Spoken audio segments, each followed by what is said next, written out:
त्रिदलं त्रिगुणाकारं त्रिनेत्रं च त्रियायुधं त्रिजन्म पापसंहारम् एकबिल्वं शिवार्पणम् त्रिशाकै बिल्वपत्रैश्च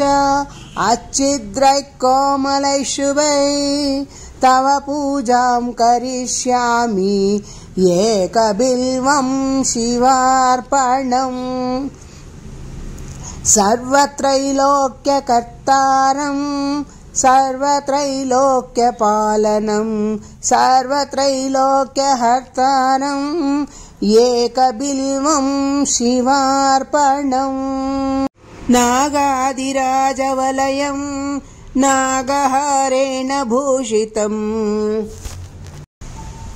नागकुण्डलसंयुक्तम् एकबिल्वं शिवार्पणम् अक्षमालाधरं रुद्रं पार्वतीप्रियवल्लभम् चन्द्रशेखरमीशानम् एकबिल्वं शिवार्पणम् त्रिलोचनं दशभुजं दुर्गादेहार्तधारिणम् विभूत्यभ्यर्चितं देवम् एकबिल्वं शिवार्पणम् काशीक्षेत्रनिवासं च कालभैरवदर्शनम् प्रयागे माधवं दृष्ट्या एकबिल्वं शिवार्पणम् उमया सह देवेश